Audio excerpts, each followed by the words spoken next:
अस्सलामुअलैकुम वरहमतुल्लाहि वबरकातुहू। अज़ीज़ तलबा, मैं मोहम्मद शहज़ाद ख़ान आप तमाम ही का अपने इस चैनल एसके एजुकेशन में खैर मकदम करता हूँ। आप तमाम ही का तहे दिल से इस्तकबाल करता हूँ।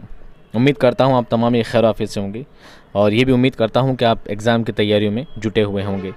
आपकी एग्ज़ाम की तैयारी के लिए ही ये वीडियोस की सीरीज़ में लेकर आया हूँ और जान पहचान बुक जो आपकी है उसके तमाम सवालात जवाबात की धड़ाधड़ वीडियो कंटिन्यू आपको मैं पहुंचाऊंगा, ताकि आप इन वीडियोस को देखें, इनसे सवाल जवाब आपने याद किए हैं उनका आप दोहरान करें।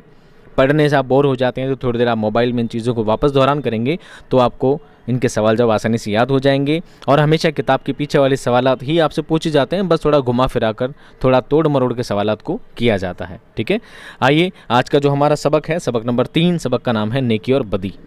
ठीक है, इसके सवालात हम आज पढ़ेंगे। सवाल नंबर 1, नज़्म के पहले शेर में दुनिया को किस तरह की बस्ती बताया गया है? जवाब लिखेंगे, नज़्म के पहले शेर में फरमाया है कि ये दुनिया सभी तरह के लोगों के लिए तख्लीक हुई है, यानी बनाई गई है। यहाँ अमीर और गरीब अपनी अपनी आमदनी के मुताबिक उसमें खर्च कर सकते हैं।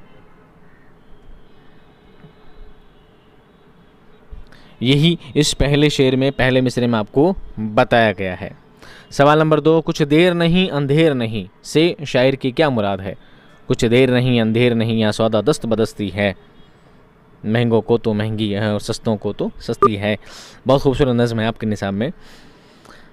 तो इसमें क्या पूछा गया है? कुछ देर नहीं अंधेर नहीं से शायर की क्या मुराद है? शायर क्या कहना चाहता है? जवाब, इससे मुराद है कि यहाँ किसी चीज़ का बदला मिलने में बिल्कुल देर नहीं होती। इंसान को उसके कामों का बदला हाथों हाथ मिल जाता है, यानी नेकी का बदला नेकी से और बदी का बदला बुराई की शक्ल में मिल जाता है। सवाल नंबर 3, किसकी नाव पार उतरती है? जवाब, जो दूसरों की नाव पार उतारते हैं उनकी नाव भी पार उतरती है। मतलब ये कि जो दूसरों की मुश्किल को आसान करते हैं, खुदा उनकी भी मुश्किल को आसान करता है।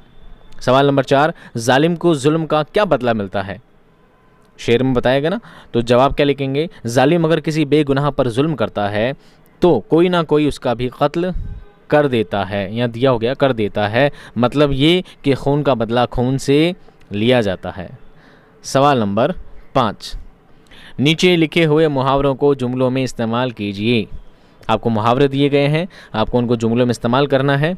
जैसी करनी वैसी भरनी, ये क्या है? मुहावरा है। इसको जुमले में कैसे लिखेंगे? ये दुनिया एक ऐसा बाजार है जहाँ इंसान जैसा करता है वैसा ही भरता है।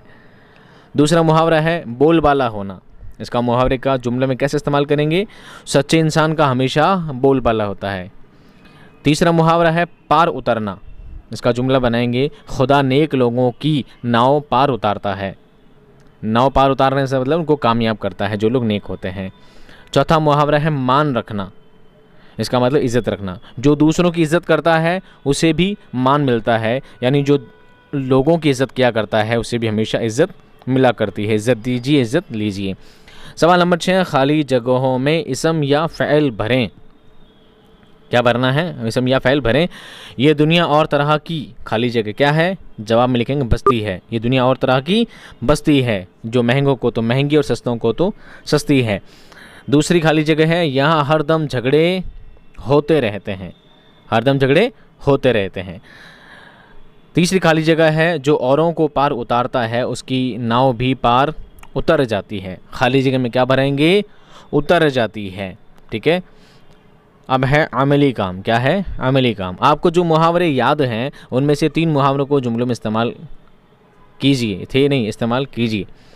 मुहावरे कौन कौन से हैं उसको आपको जुमलों में इस्तेमाल करना है। जो भी आपको याद हो, यहाँ पर जो मुझे याद लग रहे थे, जो आपके लिए इजी आसान लग रहे थे, अच्छे लग रहे थे, मैंने लिख दिए। आपको दूसरे मुहावरे भी याद हो तो आप वो भी वहाँ पे लिख सकते हैं।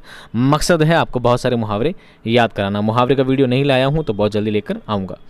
मुहावरा है 9-2-11 होना। इसको कैसे लिखेंगे? सिपाही को देख कर चोर 9-2-11 हो गया, या टीचर को देख के बच्चा 9-2-11 हो गया, पुलिस को देख के डाकू 9-2-11 हो गया, है ना? कुछ भी लिख सकते हैं। 9-2-11 मतलब भाग जाना।